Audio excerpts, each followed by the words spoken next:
The empath's quiet exit is perhaps the most brutal form of revenge, and Carl Jung understood exactly why it devastates those who once exploited their kindness.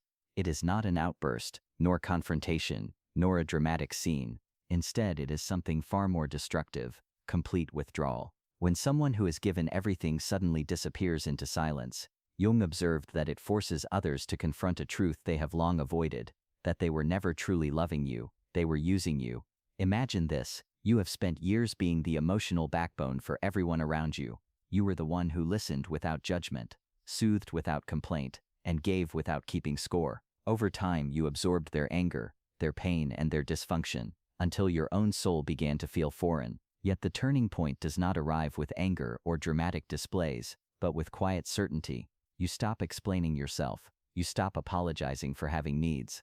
Most devastating of all, you stop being available for their emotional emergencies. Jung described this shift as the withdrawal of projections, and he understood why it feels like psychological warfare to those who had relied on your endless giving. What we now call empaths, Jung recognized as individuals with what he termed innate sensitiveness, a heightened psychological perception that makes them natural repositories for the unconscious material of others. He wrote, "Until you make the unconscious conscious, it will direct your life and you will call it fate." For the highly sensitive person, however, this unconscious direction often comes not from within, but from the emotions of others. They absorb irritation and pain as if it were their responsibility to heal, rather than developing awareness of their own psychological patterns. Jung saw this dynamic repeatedly in his clinical practice. Sensitive individuals become what might be called psychological containers, unconsciously carrying emotional burdens that others refuse to face. They often develop what Jung described as porous ego boundaries, making them exceptionally skilled at feeling what others feel,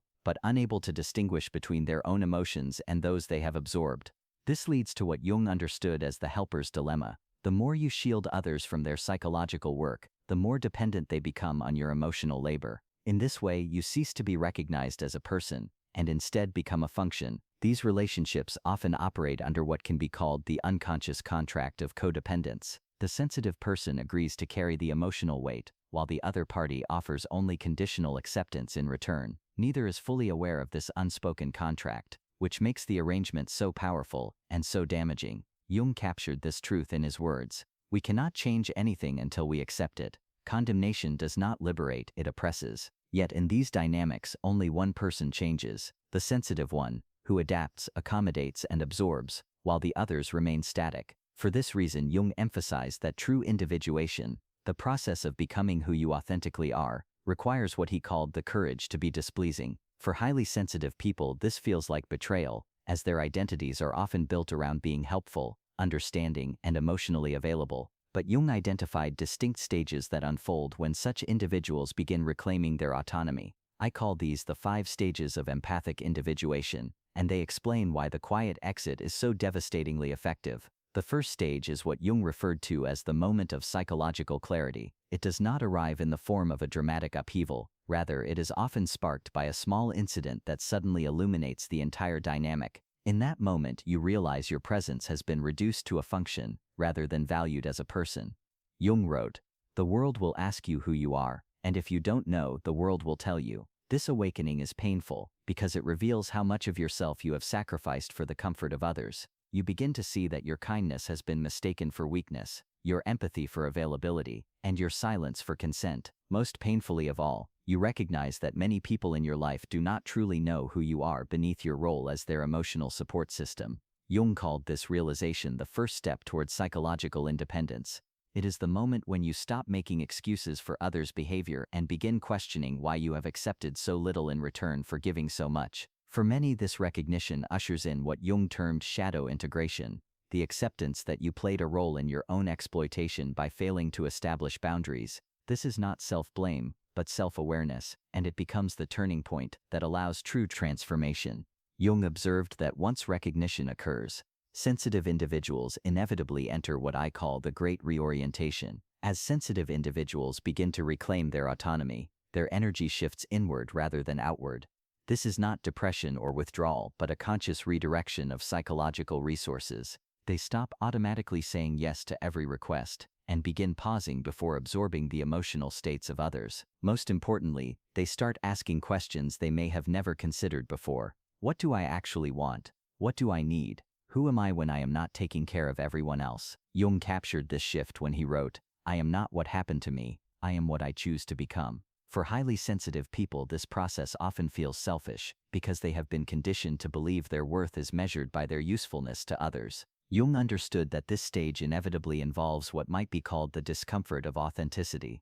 Being real feels foreign when one has spent years molding themselves into whatever others needed them to be. Small but meaningful changes begin to appear. Setting boundaries, saying no to minor requests, or taking time for oneself without explanation.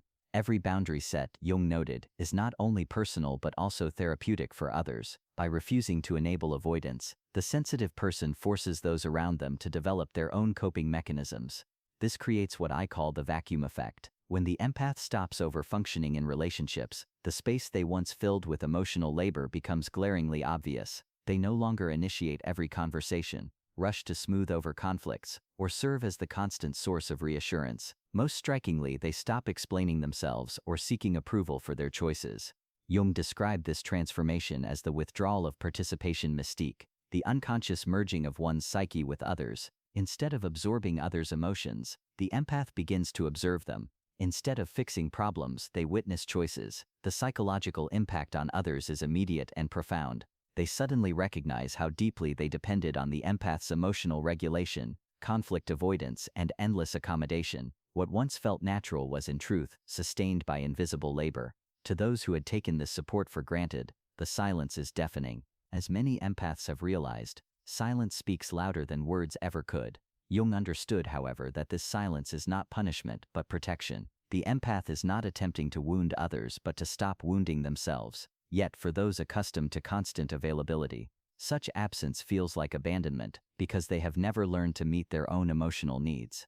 In this stage, others are forced into what I call psychological accountability. They must face the reality that their relationships were built on exploitation rather than genuine connection. This is where the brutality of the quiet exit becomes most apparent. Without the empath's cushioning presence, others are confronted by the consequences of their own behavior, taking without giving, demanding without appreciating, using without valuing. Some respond with anger, accusing the sensitive one of being selfish or cold. Jung would interpret this anger as projection, a reflection of their own selfishness now mirrored back to them. Others may attempt hoovering, a manipulative tactic of sudden affection, promises to change, or newfound expressions of appreciation. Yet Jung warned that where love reigns there is no will to power, and where the will to power is paramount, love is lacking. The sudden attention, then, is about regaining control rather than offering genuine care. The rarest and most psychologically mature response is when others take responsibility for their own behavior and begin their own emotional work. This, however, requires a level of honesty many resist, for it means confronting their own shadows.